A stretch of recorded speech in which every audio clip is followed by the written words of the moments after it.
Selama ini kebijakan ekonomi sering jadi alat untuk memperkaya segelintir orang. Rakyat cuma dapat sisanya, kalau bukan malah jadi korban. Tapi sekarang, arah mulai berubah. Sejak muncul satu nama yang berani melawan arus, Purbaya. Ia menolak kebijakan yang menekan rakyat kecil, menolak permainan lama yang hanya menguntungkan elit. Dan sejak itu, mulai muncul kegelisahan. Ada yang tak nyaman, ada yang merasa terusik. Siapa mereka? Inilah 4 kelompok yang mulai tak nyaman dengan kebijakan Purbaya.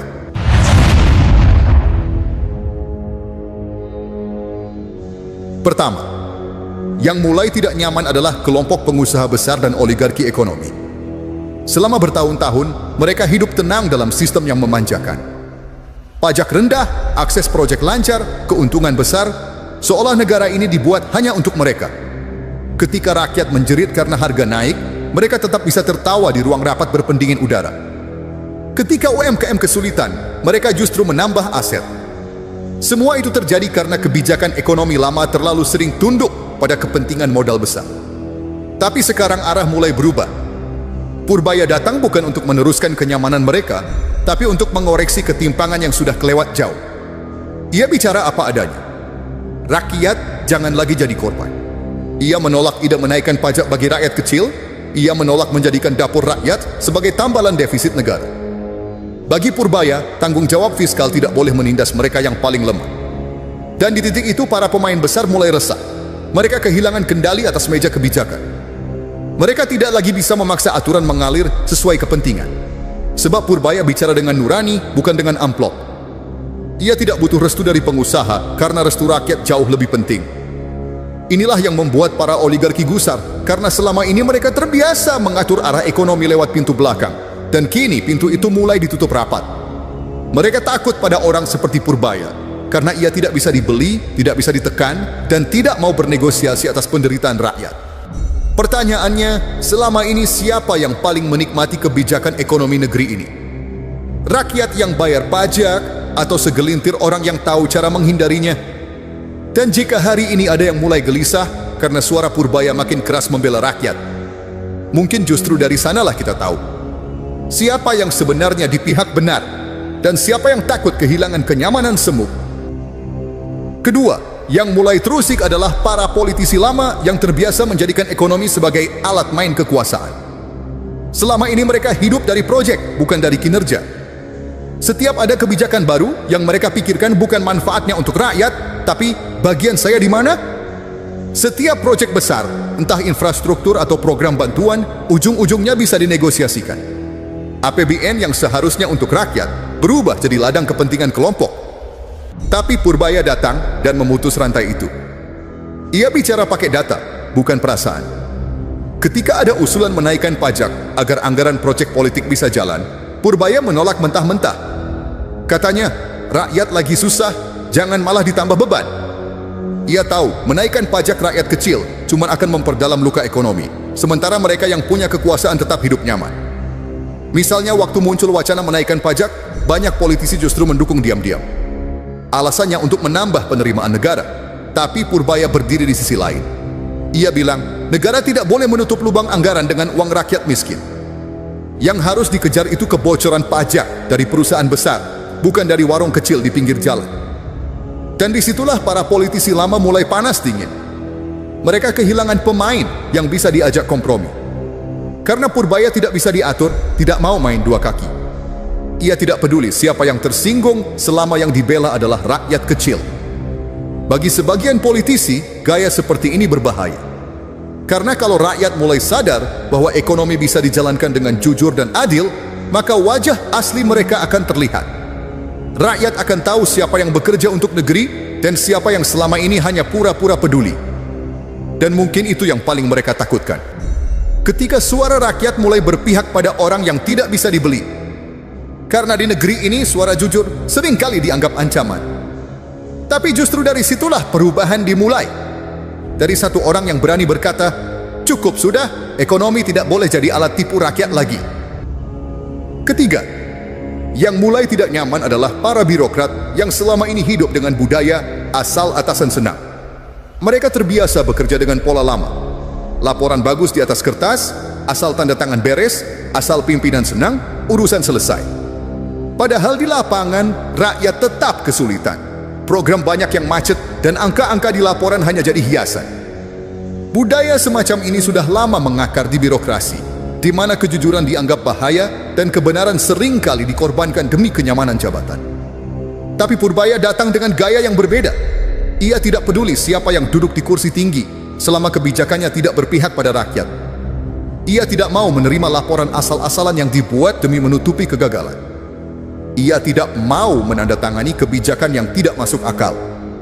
Dan ketika banyak pejabat mencoba mengamankan situasi dengan bahasa diplomatis, Purbaya justru bicara apa adanya. Kalau rakyat dirugikan, maka kebijakan itu salah titik. Banyak yang kaget karena selama ini mereka jarang bertemu pejabat seperti itu. Di negeri ini terlalu banyak pejabat yang pandai bicara manis, tapi takut kehilangan posisi. Tapi Purbaya tidak begitu. Ia lebih memilih kehilangan jabatan daripada kehilangan hati nurani. Ia tahu rakyat tidak butuh pemimpin yang pandai menyenangkan atasan. Rakyat butuh pejabat yang berani membela mereka walau melawan arus. Lihat saja bagaimana banyak kebijakan di masa lalu dijalankan setengah hati, hanya untuk menjaga citra. Programnya besar, anggarannya triliunan, tapi hasilnya jauh dari harapan. Kenapa? Karena yang penting bukan hasil, tapi laporan. Yang penting bukan kesejahteraan rakyat, tapi angka di PowerPoint. Purbaya memotong tradisi busuk itu. Ia ingin birokrasi berjalan lurus, dengan data nyata dan tanggung jawab yang jelas. Dan disinilah masalahnya. Bagi para birokrat yang sudah lama nyaman di zona abu-abu, gaya Purbaya ini berbahaya. Ia memaksa mereka keluar dari kebiasaan lama. Ia menuntut kerja nyata, bukan basa-basi. Dan mereka tahu kalau pola seperti ini terus berjalan, permainan mereka akan tamat.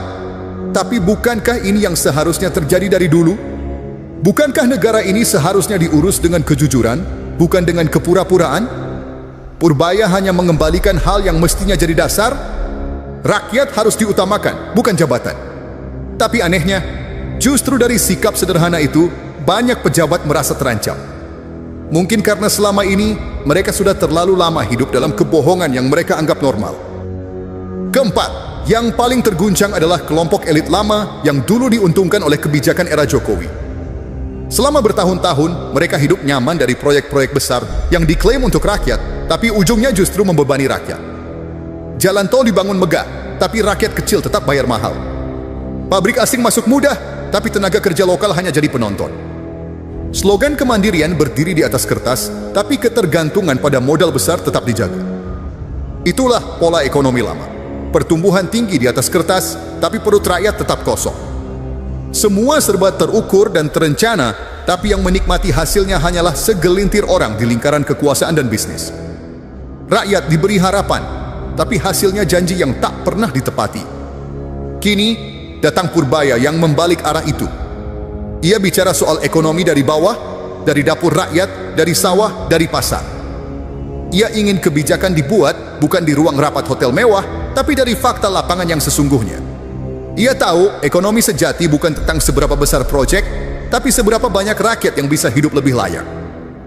Dan disinilah elit lama mulai ketakutan. Karena kalau pola ekonomi rakyat ini berhasil, mereka akan kehilangan pengaruh. Tidak ada lagi ruang untuk monopoli, tidak ada lagi proyek yang hanya menguntungkan kroni.